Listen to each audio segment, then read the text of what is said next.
안녕하세요. 사연 읽어주는 남녀입니다. 오늘도 와주셔서 감사드리며 그럼 오늘의 사연 바로 시작하겠습니다. 보통 사람들이 못생긴 사람을 봐도 대놓고 못생겼다라고 얘기하지는 않잖아요. 저도 살면서 제가 못생겼다는 사실은 알고 있었지만 어렸을 때 잘 모르는 친구들이 놀릴 때를 제외하고 커서 직접적으로 그런 얘기를 들어본 건 저희 시어머니를 만났을 때가 유일했습니다.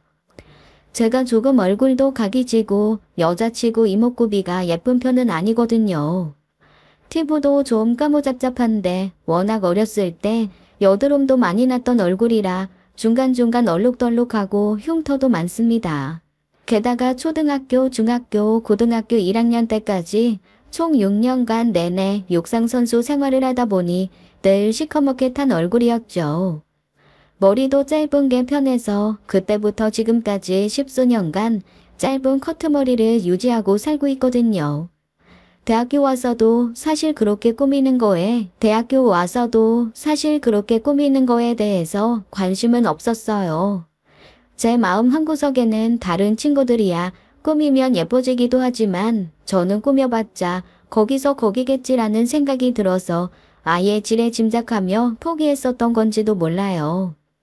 그래서 다들 다이어트 한다, 화장품을 산다 할 때도 저는 그냥 아기들 바르는 로션 하나 얼굴에 쓱쓱 발라 허옇게 버진 피는 거 정도나 막는 수준이었습니다. 그래서 사회 나왔을 때 지금의 제 남편이 저한테 먼저 수수하다며 그런 모습이 마음에 든다고 하면서 다가왔을 때 솔직히 말하면 제 남편이 사기꾼인 줄 알았어요. 혹시 내가 돈이 많은 걸로 착각하고 슬그머니 다가와서 저를 홀린 후에 돈을 뺏어가는 그런 작전을 세운 게 아닐까 했습니다. 그렇게 의심하면서 몇 번씩 고백하는데도 마음을 안 받아줬을 정도로 저는 외모에 대해서는 자신이 없는 편입니다. 그런데 연애하던 중에 그 사람이 그러더라고요. 평생 미모 관리에 너무 집착하던 어머니 때문에 아버지도 자기도 너무 질렸다나요? 그래서 제가 물었습니다. 아니, 어머님이 예쁘신가 보네. 그런데 원래 예쁜 사람들은 더 예뻐지고 싶어서 노력하더라. 그런 수준이 아니야. 한번 겪어봐. 아주 진절머리가 난다. 그리고 미리 얘기하지만 혹시 우리 엄마 만났을 때 스트레스 받지 말고. 처음에는 그게 무슨 말인지 몰랐어요. 그런데 연애를 한 3년 정도 하고 서로 결혼 얘기가 오갈 때쯤 시어머니를 만나서 인사드릴 일이 있었거든요. 세상에, 시어머니가 저를 보자마자 한 첫마디가 글쎄 뭐였는 줄 아세요? 어머, 너무 못생겼잖아. 얼마나 당황했는지 모릅니다. 시아버지도 얼굴이 하얗게 질려서 제 눈치를 보느라 정신 없으시고 남편은 한숨을 내쉬더라고요. 정작 그 말을 한 시어머니는 자기는 제대로 할 말 했는데 왜 그런 눈으로 다들 날 보질 않은 해맑은 표정으로 저를 보고 계셨고요. 남편은 짐작했다는 듯이 한숨을 푹 쉬면서 자기 엄마에게 그랬습니다. 엄마, 제발 한 번만 더 머릿속으로 생각 좀 하고 말씀하세요. 아니 내가 왜? 뭐 없는 말 했어? 그런데 화장은 한 거예요? 네? 네, 나름 한다고 했는데. 세상에, 모공 프라이머를 안 썼네. 그렇게 모공에 요철이 많을 때는 프라이머로 메꿔주고 그 다음에 화장을 해야죠. 파운데이션 뭐 써요? 파운데이션이요? 그런 거 안 쓰는데. 세상에. 설마 비비크림만 쓴 거야? 아이고, 그러니까 그렇게 얼룩덜룩하지. 이렇게 다크닝 현상이 나오는 건 파운데이션을 제대로 안 써줘서 그래요. 일단 컨실러로 잡티 좀 가리고 파운데이션으로 꼼꼼하게. 절대 그쪽은 그냥 퍼프로 팡팡 두들기지 말고 브러쉬로 살살 결 따라 채워줘야 돼. 그렇게 시작된 시어머니의 뷰티 강의는 그날 밥 먹는 내내 이어졌습니다. 정작 저는 아버님 목소리는 아이고 반가워요 라는 한마디밖에 듣지 못했어요. 1시간 반 동안 밥을 먹으면서 시어머니는 제 얼굴의 단점을 조목조목 짚어가며 눈썹은 그렇게 그리면 안 된다. 세상에 왜 눈은 성형을 안 했냐. 쌍꺼풀만 조금 집어줘도 한결 시원해 보일 텐데라며 끝없이 잔소리를 하셨습니다. 거기에 코는 지금 보니까 세워봐야 소용없을 것 같다. 필러라도 꾸준히 맞아라. 보톡스 왜 안 맞았냐 라며 잘 아는 성형외과까지 소개시켜주더라고요. 정신이 하나도 없었습니다. 그리고 솔직히 전혀 관심 없는 분야의 얘기들을 쏟아내시다 보니 귀에 들어오는 것도 없고 외국어 듣는 것 같았죠. 제가 좀 많이 무심한 편이기는 하죠. 그나마 사회생활하면서 너무 얼굴이 얼룩덜룩한 게 보기 싫어서 길 다니다가 매장 아무데나 들어가서 제일삼 비비크림이라는 거 골라 주구장창 그것만 발라대던 참이었거든요. 눈썹이 송충이처럼 무성한 건 제가 다듬을 줄 몰라서 그런 거고요. 가끔 미용실 가서 머리 자를 때 미용사 선생님이 한 번씩 다듬어 주시고 저는 전혀 손대지 않습니다. 어떻게 해야 할 줄도 모르고 하는 순간 분명 털이 아닌 다른 데 그어서 피날 게 뻔하니까요. 그런데 그런 거를 시어머니는 일일이 지적을 하시는 겁니다. 그게 지적이 한두 번 정도 반복되면 기분 나쁜 게 유지가 될 텐데 1시간 반 내내 그 얘기를 듣다 보니 나중에는 기분 나쁘다는 감정도 무뎌지더라고요. 그래서 그냥 네 하면서 그 자리를 얼추절추 끝냈습니다. 어머님이 다음에 만날 때는 꼭 피부과에서 만나자는 얘기를 남기고 총총 사라지신 후 남편이 제 손을 꼭 붙잡고 정말 100배 사죄를 했어요. 자기 엄마가 저런 사람인 줄은 알고 있었는데 이렇게 첫 만남부터 무례하게 굴 줄은 몰랐다나요? 그래서 제가 대체 어머님은 어떤 분이시길래 저렇게 미모에 관심이 많으시냐고 물어봤습니다. 남편이 한숨을 푹 쉬면서 해준 얘기는 참 듣도 보도 못한 얘기더라고요. 어머님 집이 글쎄 6자매래요. 6자매 중 어머님이 막내인데 위로 언니들이 정말 미모가 쟁쟁했던 모양입니다.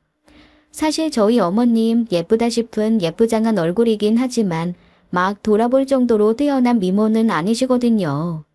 그런데 본인이 워낙 꾸미고 가꾸시니까 그 연세에 비해서는 예쁘다라는 거 정도지 숨막히게 아름다운 그런 얼굴은 아니시란 거죠. 그런데 남편이 보여준 어머님 자매 사진을 보고 저는 정말 깜짝 놀라고 말았습니다. TV에 나오는 연예인들 뺨치게 예쁘고 늘씬하신 분이 5명이나 거기 서 계시더라고요. 세상에 그 사진 속에서 제일 못생긴 게 저희 어머니신 거 있죠? 남편이 한숨 푹 쉬면서 얘기하더라고요. 우리 큰이모 십수년 전 미스대에 나가서 입상까지 하신 분이고 둘째 이모는 미스 코리아에 나가셨던 분이야. 셋째 이모는 모델이고 넷째 이모 다섯째 이모는 그냥 평범한 가정주부인데 이모부들이 미모에 반해서 지금까지도 입에 I love you, beautiful, amazing 달고 사시거든. 아마 자랄 때부터 우리 엄마 그런 언니들 사이에서 좀 스트레스 받으셨나 봐. 언니들은 꾸미지 않아도 예쁜데 우리 엄마는 잔뜩 꾸며야 뭐 그나마 언니들이랑 조금 수준이 맞으니까.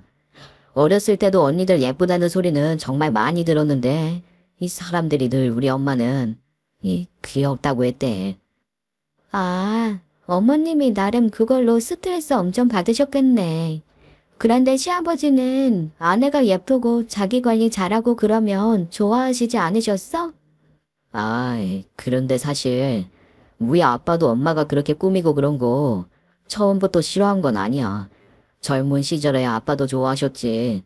자기 아내가 예쁘게 꾸미고 누가 봐도 예쁘다는 소리 해주면 사실 남자들 좀 으쓱할 수 있잖아. 그런데 우리 엄마 좀 정도가 심하셨어. 아빠 월급 가져오면 우리 교육비 할 것까지 안 남겨놓고 죄다 얼굴 가꾸는 데 쓰시고 나는 피부과에서 그렇게 많은 거라는 건 줄 처음 알았다니까. 그때부터도 계속 그런 데 투자하셨던 거야? 장난 아니야. 말도 꺼내지 마. 나는 우리 엄마가 집에 있는 걸 본 적이 없어. 항상 피부과 아니면 마사지숍 이런 데 계셨고 집에 오실 때면 늘 얼굴에 붕대나 뭐 밴드 이런 거 붙이고 계셨다니까. 시술 안 자고 가리려고. 아유, 그리고 우리는 배달 음식을 먹어도 엄마가 매일 아침 저녁으로 집에서 뭐 만들어서 팩하거나 마사지하는 시간, 그런 시간은 절대 건드리면 안 돼. 10분, 20분 하시는 것도 아니고 한두 시간씩 하시는데 아유, 지긋지긋해. 아니, 한두 시간씩이나 얼굴에 뭘 할 게 있나. 난 일주일 동안 하는 시간 합쳐도 1시간이 안 될 것 같은데. 내가 그래서 자기가 좋아. 자기는 나랑 어디 놀러 가도 샤워 시간도 나랑 비슷하고 아무거나 척척 바르고 나는 그게 너무 좋아. 내가 좋은 게 아니라 어머님이랑 달라서 좋은 거 아니야? 아니야. 내가 살아보니까 알겠더라고. 우리 엄마 솔직히 말하면 애정 결핍이야. 사람이 자기가 자신 있고 당당하면 외모 그렇게 굳이 바꾸지 않아도 얼마나 당당하게 잘 사는데. 당신이 그랬잖아. 자기 일 잘하고 떳떳하고 자신감 있고. 나는 정말 그냥 깨끗하게 씻어서 남들한테 불쾌함만 안 주면 된다는 주의인데 우리 엄마 좀 많이 심해. 그래서 나랑 아빠가 평생 너무너무 힘들었어. 아유, 그나저나 본인한테만 엄격하게 그럴 줄 알았더니 저렇게 다른 사람한테까지 저러실 줄은 진짜 몰랐네. 물론 나랑 아빠도 엄청 잔소리 들으면서 살기는 했지만 당신 처음 만나자마자 그럴 줄은 진짜 몰랐다. 미안해. 시어머니의 참견은 그 이후로도 계속되었습니다. 저희 엄마도 별말 안 하시는데 제 몸매와 얼굴에 대해 오만 잔소리를 다 하시면서 웨딩드레스 고릴 때도 따라와서 참견을 하셨어요. 어깨가 넓고 등이 두둑한 체형이라 시어머니가 예쁘다고 생각한 드레스가 하나도 어울리지 않자 나중에는 글쎄 짜증을 내시더라고요. 드레스샵 매니저가 오히려 제 눈치를 보며 저런 시어머니 처음 본다고 역으로 절 위로할 정도였습니다. 뭐 그러나 저러나 워낙 긴 시간 동안 외모에 대한 평가에 익숙한 저라서 그런지 기분이 좀 나쁘기는 했지만 오래 마음에 남아있고 그런 건 아니었어요. 무엇보다 남편과 시아버지가 제 마음에 서운함이 남아있지 않을 정도로 사과하고 위로하고 잘해줬거든요. 뭐랄까 저희 셋만 빼고 시어머니 혼자 이상한 사람이 되는 분위기다 보니 그다지 상처받을 일도 없더라고요. 진짜 문제는 결혼 후였습니다. 저는 결혼 후에 시어머니에게 국간장과 조선간장이 뭔지 구분 못해서 혼낼 거는 각오했거든요. 워낙 요리도 못하는 데다 그런 재료 차이 외우는 건 저한테 너무 어려운 일이라서요. 결혼 전 친정엄마가 작정하고 몇 달을 붙들어 앉혀놓고 가르쳐 주셨는데도 여전히 된장, 쌈장, 막장 구분 못하고 대파, 쪽파, 부추도 구별할 줄 모릅니다. 아무래도 이쪽은 아예 제 재능이 아닌 것 같더라고요. 그래서 시어머니에게 이걸로도 몫이 구박받겠구나 생각했는데 아니 이게 웬일입니까? 제가 생각지도 못한 걸로 무시당하고 구박을 받게 되더라고요. 예, 아세틸 헥사 펩타이드 좀 주문해봐. 네? 아세 뭐요? 아니 너는 젊은 애가 아세틸 헥사 펩타이드를 몰라? 너 보톡스 팩 안 하니? 하긴 시트팩이나 붙이면 다행이지. 아유 대체 너는 여자가? 제가 너무 억울해서 남편한테 아세틸 헥사 펩타이드가 뭔지 아냐고 물었거든요. 그랬더니 화학과 나온 남편도 한참을 생각하다가 반신반의하면서 대답해 주더라고요. 그게 펩타이드 일종인데 아니 그런데 당신이 왜 그런 걸 관심을 가져? 어머니가 나 이거 모른다고 여자 아니라고 하시더라. 그걸 왜 알아야 하는데? 난들 알아. 이후로도 화학 공부하는 것 같은 어머님과의 대화는 계속되었어요. 살면서 평생 들어본 적도 없는 덱스판테놀, 히알루론산 같은 단어가 일상어인 것처럼 자연스레 쓰시는 건 물론이고 온갖 피부과 시술과 그 시술을 가능하게 하는 기계 이름 역시 슈퍼에서 무한계에 얼마더라, 시금치 한 단에 얼마더라처럼 아무렇지도 않게 말씀하시는데 이거 은근 스트레스더라고요. 일단 요리 재료는 그래도 먹어본 게 있고 보고 들은 게 있으니까 아는 척이라도 하겠는데 피부 관리 쪽은 완전 외계어의 세계였거든요. 한 번은 이런 일도 있었습니다. 어느 날 시댁에 갔더니 녹두, 현미, 설탕, 소금, 율무 같은 것들이 한가득 쌓여 있는 거예요. 뭐 제가 곡식을 보고 알 리는 없고 그 앞에 크게 이름이 붙어 있어서 알았죠. 어머님이 뭔가 음식 재료를 쌓아두신 것을 처음 봐서 놀래가지고 물었습니다. 어머님, 이게 다 뭐예요? 요리하시게요? 요리? 해야지. 이거 다 피부가 먹는 거야. 정성 들여 요리해야지. 피부가 먹는다뇨? 예, 천연팩이 얼마나 효과가 좋은 줄 아니? 병원에서 시술받고 피부 예민해져 있을 땐 이 천연팩이 최고야. 이거 다 씻어 말려서 갈아가지고 가루로 만들어 보관해야 하는데 나 혼자서는 힘들어서 도와달라고 오라고 한 거야. 끝나면 내가 너도 특별히 팩해줄게. 이거 아무나 안 해준다. 나만의 비법이 있는 조합이 다 있어. 그렇게 저는 10시간이 넘게 그 많은 곡물을 씻고 말리고 갈아서 보관하는데 땀을 쏟았습니다. 한시라도 빨리 집에 가서 쉬고 싶었는데 긋고 누워서 팩하고 가라는 어머님 때문에 누웠죠. 비린 곡물이 뭔가에 섞여 끈적해진 채로 얼굴에 턱턱 와서 붙는데 뭐 세수하면서 보니까 좀 뽀얗게 된 것 같기도 하고 촉촉하기도 해서 괜찮더라고요. 그런데 글쎄 저희 어머니가 저를 보면서 이러시는 겁니다. 세상에 얼마나 방치했으면 이 좋은 팩을 했는데도 넌 효과가 하나도 없다. 이게 한 번만 해도 환해지고 뽀얘지는 일명 백옥 궁중팩인데 넌 정말 어휴. 어김없이 그날도 저와 시어머니의 만남은 시어머니의 한탄으로 끝이 났습니다.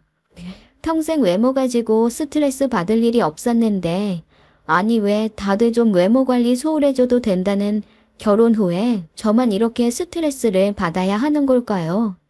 그대가 엎친 데 덮친 격이라고 하나요? 그나마 속 편했던 회사에 어느 날 골 때리는 동료가 하나 들어왔는데 하필 저의 외모 가꾸기 스트레스에 기름을 붓는 사람이 나타났습니다. 시어머니 하나로도 벅찬데 회사에서도 비슷한 사람을 하나 만나게 된 거였죠. 게다가 남자를 말입니다. 경력직으로 입사한 그 사람을 본 제 첫 느낌은 이거였어요. 어라? 우리 시어머니가 남자로 태어났으면 정말 딱 저 사람이겠는데. 첫 출근을 해서 자리마다 돌아다니며 인사를 하는 그 사람은 멀리서 봤을 때는 손댈 것 없이 말쑥한 모습이었습니다. 제가 놀란 건 가까이 왔을 때였어요. 아니, 화장을 했더라고요. 말로만 듣던 화장한 남자를 처음 봐서 저도 모르게 눈이 커지며 놀라고 말았습니다. 눈썹도 정갈하게 손질되어 있고 피부 화장에 입술, 게다가 아이섀도우에 라인까지 그렸더라고요. 무대 화장처럼 티나는 건 아니었지만 분명 화장은 화장이었습니다. 이후에 같이 일하는 여직원들에게 들은 얘기는 꽤 흥미롭더라고요. 저 빼고 다른 여직원들은 그래도 미용에 관심들이 좀 있거든요. 언젠가부터 자기네들끼리는 뭔가 공동구매도 좀 하고 같이 화장품 사서 나누기도 하는 모양이더라고요. 저야 뭐 워낙 관심이 없고 있어도 쓸 줄 모르니 아예 껴줄 생각도 안 했겠죠. 그런데 입사 일주일 만에 모든 공동구매, 화장품, 피부 관리 정보는 새로 들어온 남자 직원, 일명 뷰티 김 과장이 모두 휘어잡게 되었다는 거 있죠? 언니, 정말 김 과장님 장난 아니에요. 세상에, 피부 관리한다고 아침마다 디톡스 주스 갈아 마시고 나온대요. 그 찌꺼기는 모았다가 저녁에 팩하고. 아니, 피부 관리 너무 열심히 해서 혹시 엄청 여성스러운가 했는데 취미가 클라이밍이래. 봤어? 근육도 장난 아니던데? 안 그래도 경영팀 박대리가 며칠 전에 술 먹고 같이 사우나 갔다가 자기 완전 술 다 깼다고 너무 놀랬다고 하더라고. 몸매가 장난 아니래. 다 근육이고 엄청 관리 잘 되어 있고 근육들이 다 성이 나서 완전 상남자라던데. 특이하긴 하네. 자기 관리 엄청 열심히 하는 사람인가 보다. 그런데 결정적으로 여자친구 아직 없대요. 그래서 지금 우리 회사 싱글 여자들 다 호시탐탐 노리고 있잖아. 하긴 남자건 여자건 자기 관리 잘하는 사람들이 더 매력 있는 건 사실이니까. 뭐야, 그거 지금 나 들으라고 하는 소리야? 아우, 난 예전부터 관심 없었는데 요즘엔 더 싫어졌어. 우리 시어머니 때문에 너무 스트레스 받아. 아니 글쎄, 얼마 전엔 나한테 뭐라더라? 아시테, 아세테. 그때였어요. 휴게실에 모여 335 얘기를 하면서 제가 막 시어머니 험담을 하려던 그때 시어머니가 말했던 그 재료 이름이 생각이 안 나 갸우뚱하고 있었거든요. 노가 뒤에서 대신 말해주더라고요. 그 뷰티 김과장이었습니다. 아세틸 헥사펩타이드요? 아이고 깜짝이야. 언제 왔어요? 아이, 지금요. 다들 모여서 뭔가 재미있는 얘기하고 계시는 것 같아서 참견하려고 왔는데, 아세틸 헥사펩타이드 말씀하시는 것 같아서. 아, 그거 맞아요. 그런데 김 과장님은 그걸 어떻게 알아요? 아세틸 그거. 에이, 그걸 왜 몰라요? 요즘 제일 핫한 건데, 바르는 보톡스 모르셨어요? 몰랐죠. 아세틸 헥사펩타이드에 고분자 히알루론산을 섞어서 팩을 하면 아예 시적으로 좀 팽팽해지거든요. 물론 자주 하면 효과는 보겠죠. 아세틸 헥사펩타이드 자체가 이 수분이랑 친해서 수분을 끌어당기는 힘이 강한 히알루론산이랑 섞이면. 아, 그렇구나. 고마워요, 설명. 저는 이미 제가 한번 들은 적이 있는 히알루론산이 나오는 순간 시어머니가 떠올라서 관심이 훅 떨어지더라고요. 하지만 다른 직원들은 그게 아니었나 봅니다. 바르는 보톡스라는 얘기를 듣자마자 다들 득달같이 달려들어서 상세한 레시피를 묻고 서로 대량 구매해서 나누자 어쩌자 난리가 나더라고요. 갑자기 머리가 지끈거리며 아파왔습니다. 떠들거나 말거나 마음대로 해라라는 마음으로 일어나서 나오는데 김 과장이 제 뒤에 대고 그러는 거예요. 저분자 히알루론산 말고 고분자여야 해요. 저분자는 물 갈아서 팩하고 나서 스킨 케어할 때 섞어 쓰셔야 하고. 저분자건 고분자건 정말 1도 관심이 없어 귀등으로 흘려들었는데 아니 개똥도 약에 쓸 때가 있다고. 글쎄 그 주 주말에 흘려들은 그 한마디로 제가 처음으로 시어머니에게 쓸모있는 사람 취급을 받았네요. 시댁에 가서 시아버지랑 저녁을 먹을 준비를 하고 있는데 시어머니가 팩 준비를 하면서 계속 투덜거리시는 겁니다. 아니 이게 좀 쫀득하게 만들어져야 바를 텐데 이렇게 물 같아서 어디 바르겠어? 팩이 안 되네 팩이. 쓱 봤더니 시어머님이 저분자 히알루론산에 그 아세틸인지 아세톤인지를 썼고 계시더라고요. 그래서 슬그머니 말씀드렸죠. 어머니, 팩은 고분자로 해야 쫀쫀해지고 저분자는 팩한 후에 스킨에 섞어서 쓰세요. 그러면 훨씬 촉촉해져요. 순간 시아버지도 시어머니도 남편도 모두 얼음땡을 하는 사람들처럼 우뚝 하던 것을 멈추고 저를 빤히 보더라고요. 대체 넌 누구냐 하는 듯한 표정들이었습니다. 너, 네가 그걸 어떻게 알아? 아니, 네 입에서 지금 저분자 고분자가 나온 거 맞니? 그러게요. 저도 아는 게 있네요. 여튼 지금 그건 팩으로는 쓰기 힘드실 거예요. 시어머니가 몹시 놀란 얼굴을 하시다가 갑자기 막 웃으시더라고요. 저한테 드디어 네가 정신을 차린 거냐며 앞으로 에스테틱도 10회권 끊어 단식 다니자고 하시는데 제가 그랬습니다. 어머니, 호박에 줄 긋는다고 수박 되나요? 그냥 저는 잘 익은 호박으로 싸려고요. 어머님은 워낙 봄바탕이 좋으시니까 꾸미고 가꾸고 애쓰시는 만큼 보상이 있겠지만 저는 노력해봐야 티도 안 나니까 그냥 살래요. 제 대답이 뭔가 마음에 안 들면서도 그래도 본인 예쁘다고 해주는 건 좋으셨는지 그날 처음으로 시어머니는 제게 외모 타박, 몸매 타박 없이 밥 더 먹어라, 고기 더 먹어라 하면서 음식을 권하셨어요. 집으로 돌아오는 길 남편이 놀라면서 다시 묻길래 제가 대답했죠. 우리 회사에 얼마 전에 어머님의 소울메이트 하면 딱 좋을 남자 직원 하나 들어왔거든. 그 사람한테 주워들은 거야. 남자? 정말 지독한 그루밍족. 아침에 회사 오기 전에 1시간 반씩 세팅한대. 남자가? 1시간 반? 야, 난 일어나서 출근 완료까지 1시간이 안 걸리는데, 아니, 그렇게 할 게 뭐 있지? 아침부터 사우나 하나. 뭐 듣고 싶지는 않았지만 워낙 떠들어대서 들린 얘기를 해주자면 일단 아침에 일어나서 밤새 쌓인 노폐물을 오일 풀링으로 뱉어내고 샤워하고 나서 아침용 팩이 있다나 그걸 한대. 팩하면서 디톡스 주스 갈아서 마시고 그 찌꺼기는 또 저녁에 팩하기 위해서 둔다네. 시험 깎고 머리 말리고 드라이하고 화장하고. 화장을 해. 나보다 많이 하더라. 스킨케어 다 하고 피부 화장하고 눈썹 그리고 섀도우에 쉐딩에 입술에. 나 결혼할 때도 그렇게 뭐 많이 안 해봤던 것 같은데. 진짜 신기한 사람이네. 게다가 들려오는 말에 의하면 몸매는 또 완전 상남자래. 근육이 장난 아니라고. 뭐냐? 너 지금 관심 있는 것처럼 들린다. 아이고, 쓸데없는 생각하지 마. 난 아주 회사에도 시어머니 있는 것 같아서 너무너무 피곤해. 아니, 다들 삼삼오오 모여서 피부 미용 얘기만 하는데 기절할 것 같아. 내가 이럴 거면 화장품 회사를 다니지 왜 기계 만들고 파는 회사에서 이러고 있나 싶다고. 내가 볼 때는 우리 엄마도 고통은 아니고 그 남자도 특이하고, 그런데 당신이 제일 특이해. 아우, 몰라, 진짜. 너무 싫어. 외모 지상주의. 그렇게 괜시리 남편한테 짜증을 한판 내고 말았습니다. 여기에도 저기에도 제 편은 없는 것 같더라고요. 그런데 유유상종이라고 제 친구 중에 딱 하나 저랑 똑같은 애가 하나 있습니다.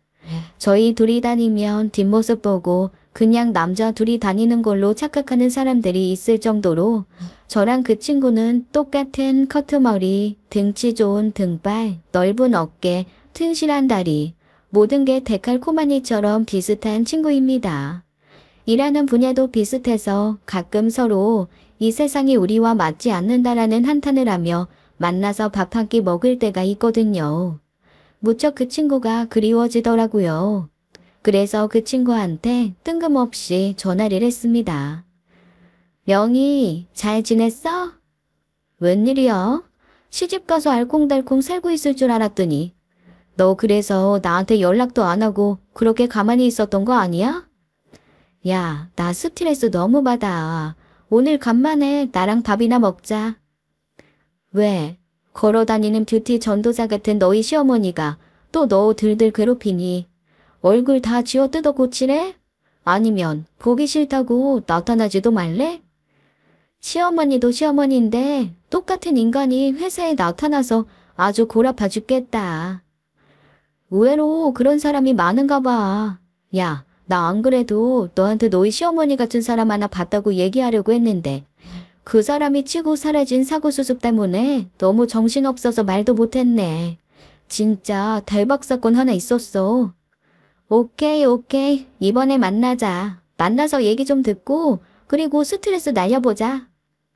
그렇게 저와 친구 명희는 정말 한 반년 만에 서로 얼굴을 봤습니다. 저를 보자마자 명희가 그러더라고요. 자기네 회사에 엄청 큰 난리가 있었다는 겁니다. 그래서 제가 일단 나는 한탄인데 너는 난리라니까 한번 이 얘기부터 들어보자라고 했죠. 명희가 들려준 얘기 그거 참 흥미진진하더라고요. 명희네 회사에 노처녀 이사님이 한 분 계시거든요. 이 업계에서 워낙 유명한 분이고 여장부 같은 분이어서 저도 건너 이름은 알고 있는 사람입니다. 저희 업계가 약간 기계 설비 쪽이어서 사람들이 훨씬 많은데 그 중에서 그 여자 이사님은 약간 전설처럼 존재하시는 분이에요. 여자임에도 불구하고 그 어떤 남자보다 이 분야에서 일 잘하는 사람으로 유명하시거든요. 배짱도 엄청 두둑하고 술도 어지간한 남자보다 잘 마셔서 10여 년 전 이 업계에 발들이려고 했던 일본의 야쿠자 일당과 앉은 자리에서 술 대결을 한 사건은 약간 영웅 신화처럼 전해지고 있습니다. 사실 진짜 야쿠자는 아니고 좀 껄렁껄렁해서 우리끼리는 야쿠자라고 부르는 거긴 한데요. 뭐 아무튼 그냥 야쿠자라고 할게요. 일본의 알짜배기 회사를 야쿠자 집단이 인수를 하면서 그 이사님 회사가 납품하던 걸 후려쳐서 빼고 싶었던 거죠. 그래서 이사님이 직접 일본으로 날아가 단판을 짓는데 그놈들이 아마 여자라고 깔보고 한국 사람이라고 무시하고 하면서 자존심을 긁었나 봐요. 이사님이 동등하게 술 마시면서 한번 얘기해보자고 하니까 그쪽에서 글쎄 항아리로 술을 쌓아놓고 불렀다네요. 10명이 넘는 상대방을 혼자 꼿꼿하게 술로 이겨놓고 다음날 새벽에 한 잔도 안 마신 사람처럼 깔끔하게 미팅 장소에 나타났다고 합니다. 당연히 다 전멸한 야쿠자 집단은 미팅 장소에 나오지 못해서 원래 계약을 했던 회사가 계속 이사님네 회사랑 계약 유지를 했다는 뭐 그런 얘기였죠. 나중에 그 야쿠자 집단에서도 이사님만은 인정을 해서 이사님네 회사가 일본 내 영업망을 넓히는데 오히려 도움을 줬다는 얘기까지 있었습니다. 그러니 저희 같은 여직원들한테는 약간 저 사람처럼 되고 싶다라는 워너비이기도 했어요. 그런데 그분이 얼마 전에 제비한테 걸려서 정말 재산 탕진하고 회사에서도 나갔다는 겁니다. 아니, 야쿠자도 이긴 여자가 제비라뇨. 제게는 너무 흥미로운 얘기라 자초지종을 들었어요. 아니, 우리 회사의 낙하산으로 누구 어디더라? 어디 부장 조카라나? 뭐 그렇게 해가지고 직원이 하나 들어왔었거든. 아니 근데 그 남자가 너무 멀끔하고 잘생기고 괜찮은 거야. 너 이 분야 남자들 어떤지 알지? 다 공 같고 공장 아저씨 같고 그런 사람들밖에 없는 이 각박하고 삭막한 환경에서 그 남자 정말 독보적으로 멋있더라고.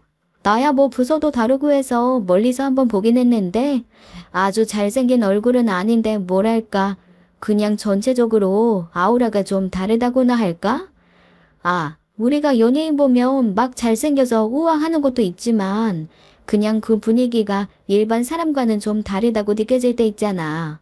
그런 느낌이라고 생각하면 돼. 게다가 자기 관리도 잘해서 몸매도 좋고 얼굴도 뭐 나쁘지 않고. 어쨌거나 그 남자가 우리 이사님을 홀딱 정신 빠지게 한 거지.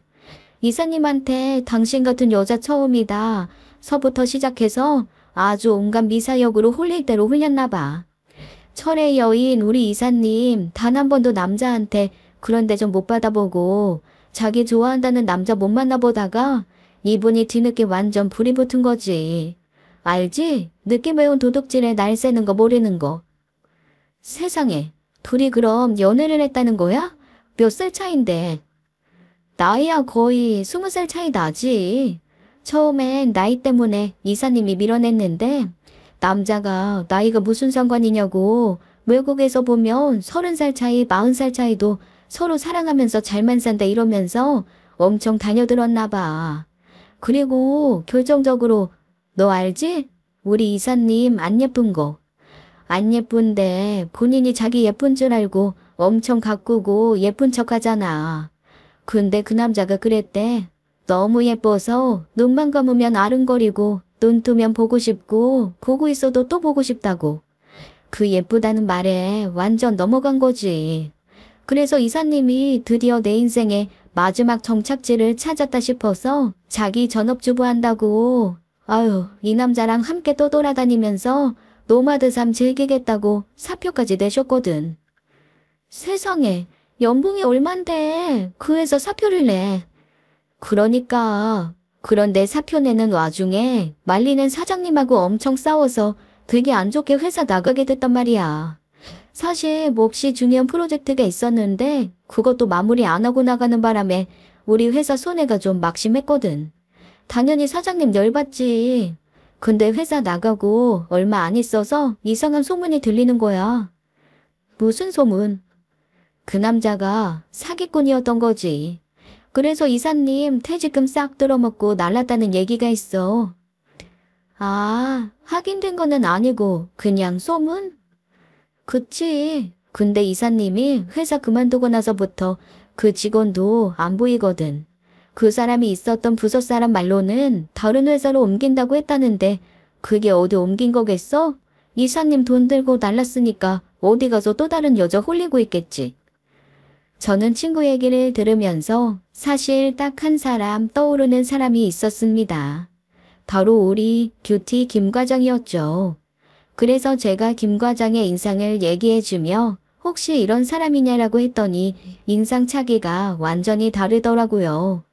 제가 콧대도 오똑하고 몸도 좋다라고 했더니 명희가 고개를 갸우뚱하면서 코도 굉장히 낮고 쌍꺼풀 없는 눈에 몸도 왜소하고 비리비리한 남자였다는 겁니다. 아, 그럼 우리 회사 사람이랑은 다른가 보다. 그런데 그루밍족이 많다더니 정말로 자기를 그렇게 가꾸는 남자들이 많아지긴 했나 봐. 곳곳에 그런 사람들 너무 많네.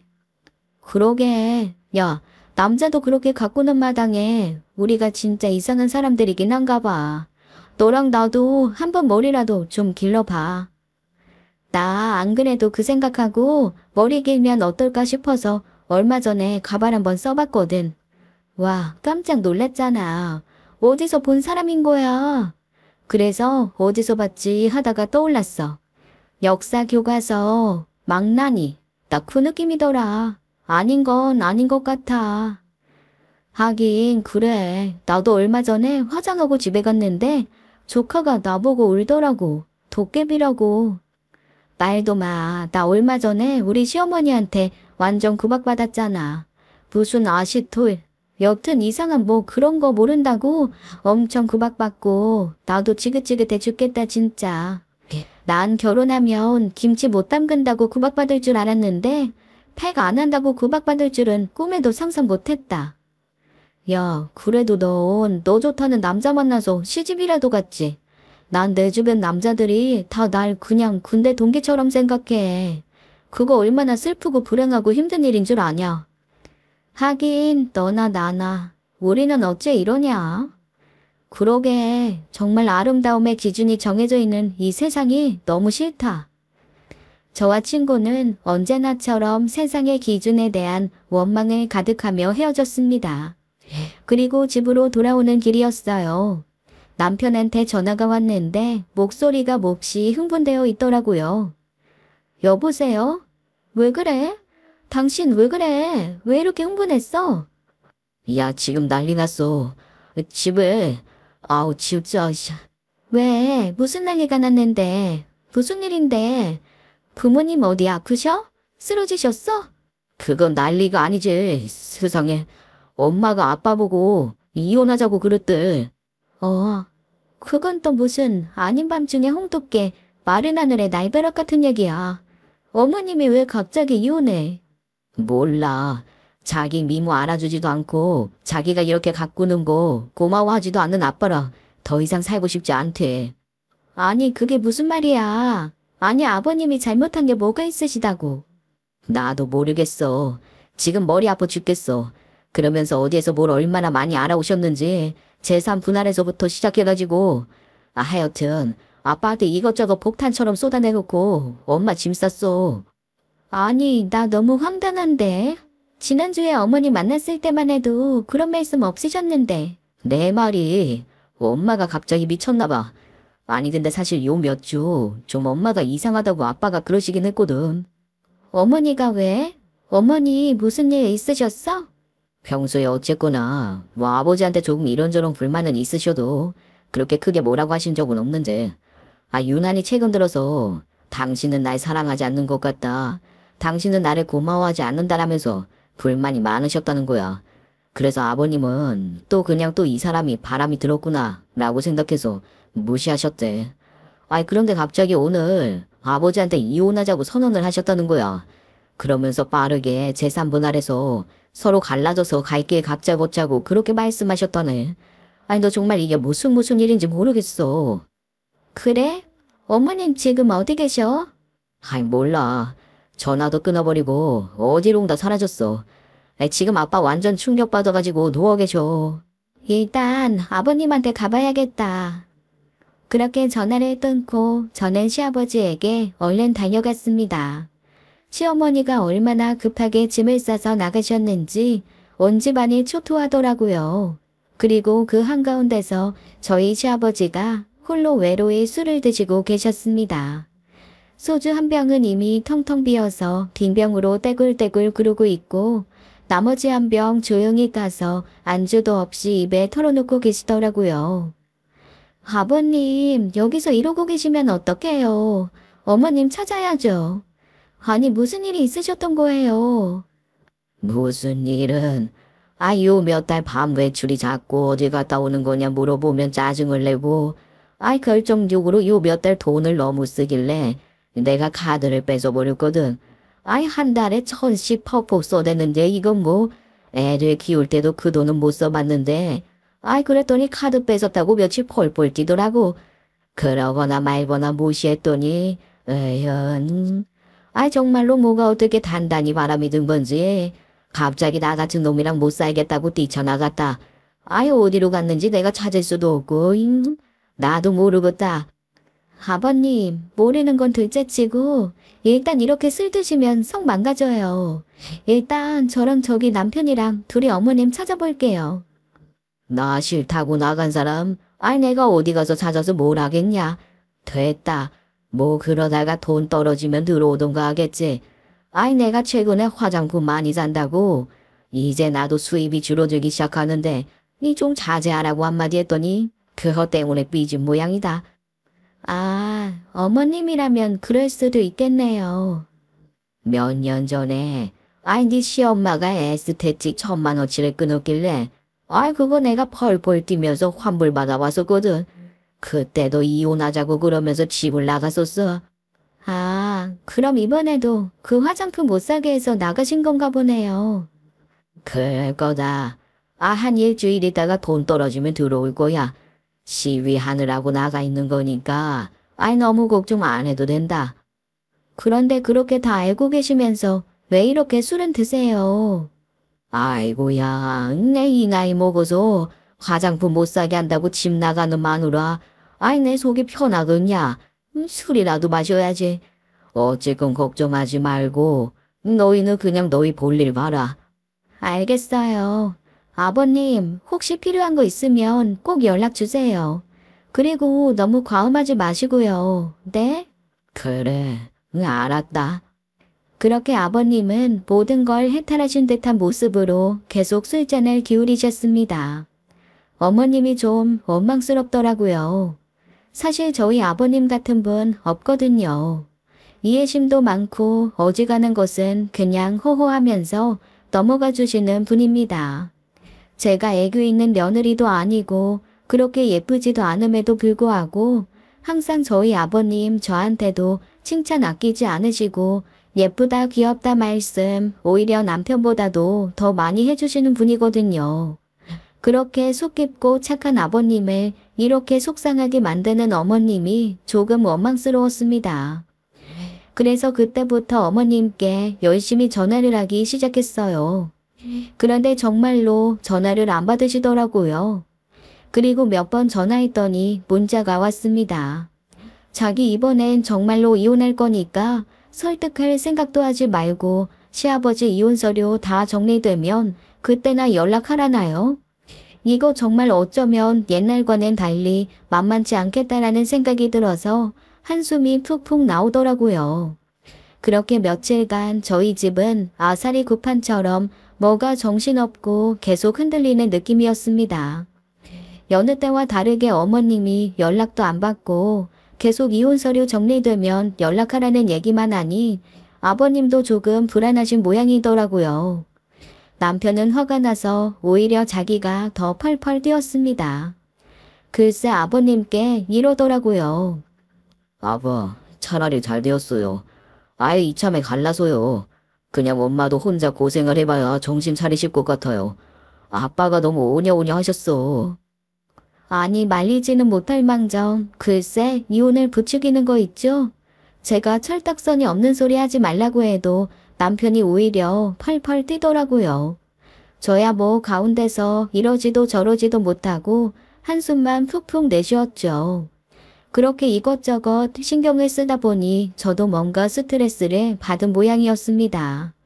회사에서 일을 하는데 갑자기 위랑 장이 꼬인 것처럼 너무 아픈 거예요. 저도 모르게 배를 움켜쥐고 얼굴을 찌푸리고 엎드려 있으니 평소 제 그런 모습을 한 번도 보지 못한 회사 동료들이 다가와서 걱정을 하기 시작했습니다. 아니 그렇게 아프면 집에 가던가 조퇴를 하지 왜 여기서 그렇게 앓고 있냐며 얼른 집에 가라고 하더라고요. 그래서 직장 생활한 지 10몇 년 만에 처음으로 조퇴라는 걸 해봤습니다. 회사 밖을 나와 택시를 잡아 타려다가 조금이라도 걸으면 약간 풀릴 것 같은 느낌에 천천히 걷기 시작했어요. 평소 제가 걷던 길이 아니라 회사 뒤쪽 숙박업소들이 모여 있어서 평소에는 잘 안 가는 그런 길인데 그 길이 작은 공원으로 가는 지름길이거든요. 의외로 낮 시간에는 지나다니는 사람도 없고 한적해서 공원에 갈 때는 간혹 그 길을 이용합니다. 원래 밤에 복잡거리는 길이 낮에는 한산한 경우 있잖아요. 푸릇푸릇한 것들을 보면 좀 괜찮아질 것 같은 생각에 그 공원이라도 산책하자 싶어 발걸음을 옮겼죠. 어라 그런데 숙박업소에서 익숙한 얼굴이 하나 나오는 겁니다. 큐티 김 과장이었어요. 속으로 생각했죠. 뭐야, 저 사람 휴가 간다고 일주일 휴가 낸 걸로 알고 있는데 휴가 간 사람이 왜 이 동네 모텔에서 나오지? 휴가를 모텔로 왔나? 순진한 생각이었죠. 그래도 아는 얼굴이니 뷰티 김 과장에게 막 인사를 하려고 한 그 순간 김 과장의 뒤를 쫓아 더 익숙한 얼굴이 걸어 나왔습니다. 바로 저희 시어머니였어요. 순간 김 과장을 보려고 한 손을 번쩍 들었던 저는 그 자리에서 얼어버렸습니다. 그리고 저도 모르게 버럭 소리를 질렀어요. 어머님, 어머님이 여기서 뭐 하시는 거예요?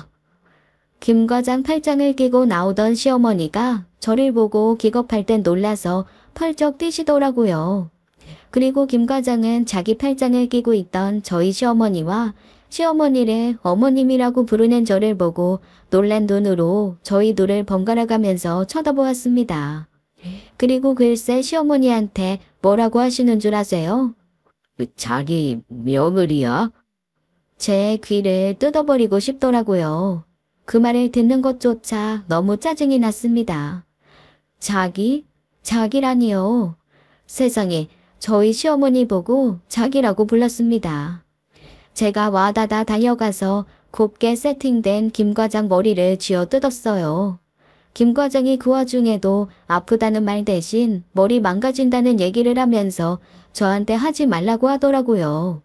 시어머니는 너무 놀라서 그 자리에 우뚝 서서 하얗게 질린 채 서 계시기만 했고요. 제가 김 과장 머리를 쥐어 뜯으면서 고래고래 소리를 질렀습니다.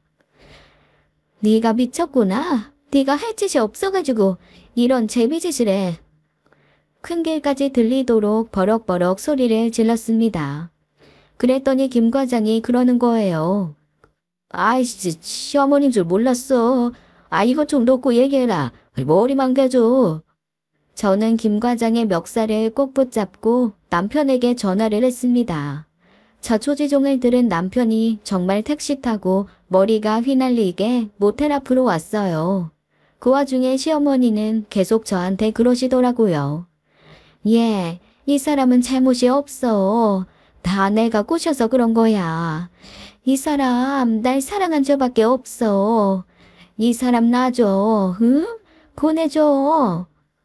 달려온 남편이 그 상황을 보고 정말 한숨을 푹푹 쉬었습니다. 동네 창피하다며 김 과장 멱살을 잡고 어머니 손목을 으스러질 때 쥐고는 둘 다 택시로 밀어 넣더라고요. 그리고 바로 시댁으로 죄다 끌고 갔습니다. 시댁에서 밝혀진 얘기는 정말 어이가 없었어요. 시아버지가 그렇게 소주를 들이부으셨던 이유가 있더라고요. 시어머니와 시아버지 노후자금으로 적금과 퇴직연금 열심히 모아두신 게 있는데 글쎄 시어머니가 말도 없이 그거를 다 꺼내가지고 현금화 시키셨던 거예요. 졸지에 현금으로 가진 전 재산을 잃게 된 시아버지가 대체 이걸로 무슨 수술을 하려고 하나, 대체 무슨 미용에 이만한 돈을 또 쓰려고 하나 싶어 한숨을 푹푹 쉬고 계셨던 거였습니다. 바람이라고는 생각도 못하시고 그저 미용에 또 수천만 원 쓰는 거라고 생각하신 거였죠. 그런데 알고 보니 저희 시어머니 그거 다 돈으로 바꾸어서 김 과장한테 쏟아붓고 계셨더라고요. 그동안 김 과장이 입고 다녔던 그 수많은 명품 옷과 손에 장식했던 명품 액세서리들, 김 과장이 좋다고 소개해줬던 각종 피부과 시술들 다 저희 시어머니 돈이었던 겁니다. 아니 엄밀히 말하면 저희 시아버지 돈이었던 거죠. 게다가 제 친구가 말해준 그 이사님의 인생을 탈탈 털어먹고 잠적했다던 그 남자도 김 과장이었어요. 이사님을 그렇게 털어먹고 어쨌거나 이 분야에서 일은 계속해야 하니까 눈 성형도 하고 코 선형도 하고 몸도 만들어서 변신을 했던 거죠. 자기 찾지 못하게요. 제 친구가 이름만 알았어도 바로 매칭할 수 있었을 텐데 제 친구도 그런 거 관심 없는 사람이다 보니 이름도 모르고 얼굴도 다르니 그 사람이 아닌가 보다 생각한 게 화근이었습니다. 너무 기가 막히더라고요. 제가 그래서 제 친구 회사 이사님 얘기를 했더니 김 과장 얼굴이 하얗게 질리던데요. 대체 저한테 그 사실을 어떻게 알았냐고 하는데 그 순간 저희 어머님 정말 기막힌 말씀을 한마디 딱 하시더라고요. 자기, 나 말고 다른 여자 있었어? 그 소리를 듣고 저희 시아버지 벌떡 일어나서 저희 시어머니의 뺨을 올려 붙이셨습니다. 저는 시아버지가 그런 모습 보이신다는 건 상상도 못했고 그런 걸 하실 분이라는 것도 그때 처음 알았어요. 자식들 보는데 나 부끄럽지도 않냐? 지금 여기서 그 얘기가 나오냐? 시아버지가 펄펄 뜨시는데 한 번도 저희 시아버지한테 손찌검은커녕 야 너 소리도 안 들어보신 저희 시어머니 놀래서 얼굴이 하얗게 질렸습니다. 시아버지 서슬과 제 남편 서슬에 하얗게 질린 건 김 과장도 마찬가지였죠. 저희 시아버지 김 과장을 가만두지 않겠다고 당장 시어머니에게 받은 돈 싹 가져오지 않으면 아주 인생 끝낼 줄 알라고 매섭게 말씀하시더라고요. 그런데 김 과장도 아주 전문적인 제비는 아닌지 그 말에 벌벌 떨대요. 아마 제 생각에는 미모 관리할 돈을 못 번다는 것 자체가 그 사람의 큰 두려움이 아닐까 싶었습니다. 그런데 저희 시아버지, 시어머니와 이혼 안 하시더라고요. 그냥 미모 관리할 돈을 싹 끊어버리셨습니다. 저희 시어머니한테 가장 큰 벌이 어떤 건 줄 아셨던 거죠. 시어머니에게 딱 한마디 하시더라고요. 이쁘지도 않은 얼굴 본으로 처발라서 예쁜 척하지 말고 그냥 나이와 불수에 맞게 늙으면서 살아. 그 말이 아마 시어머니한테는 죽으라는 말보다 훨씬 더 무섭고 모욕적인 말이었을 겁니다. 그렇게 이혼도 안 해주고 미모 관련 돈도 싹 끊어버린 우리 시아버지. 오늘도 카리스마 있게 시어머니한테 딱 한마디 하시면서 출근하셨다고 하네요. 올 때까지 이 집안 청소해 놓고 미역국 끓여놔. 저희 시어머니요. 자글자글 주름 있는 얼굴이 되어가면서 시아버지한테 꼼짝도 못하고 살고 계시죠. 그런데 참 이상하죠. 저는 이제야 좀 정상적인 가정이 된 것 같아요. 지금도 저를 보면 슬그머니 시아버지랑 남편이 못 듣는 작은 소리로 홈쇼핑에서 이런 거 판다던데 좀 사서 가져오라고 속삭이시는데 그때마다 제가 이럽니다. 네? 어머니, 화장품 좀 사오라고요. 그럴 때면 시아버지가 댁달같이 달려와 윽박지르곤 하세요. 한 번 더 집에 화장품 들이면 아주 다리몽둥이를 부러뜨릴 거라고 말이죠. 몇 번 그런 일이 있고 나서는 시어머니 저한테는 아무 말도 안 하십니다. 시어머니한테 택해라, 얼굴 가꿔라, 피부과 가라 이런 소리 안 들으니까 살 것만 같아요. 예쁘다는 소리 못 듣고 매일매일 늙어가는 자기를 봐야 하는 시어머니는 지옥 같은 삶을 살고 계시지만 말이죠. 지금까지 사연 읽어주는 남녀였습니다. 끝까지 함께 해주신 여러분 감사드리며 저희는 다음 사연으로 돌아올게요. 감사합니다.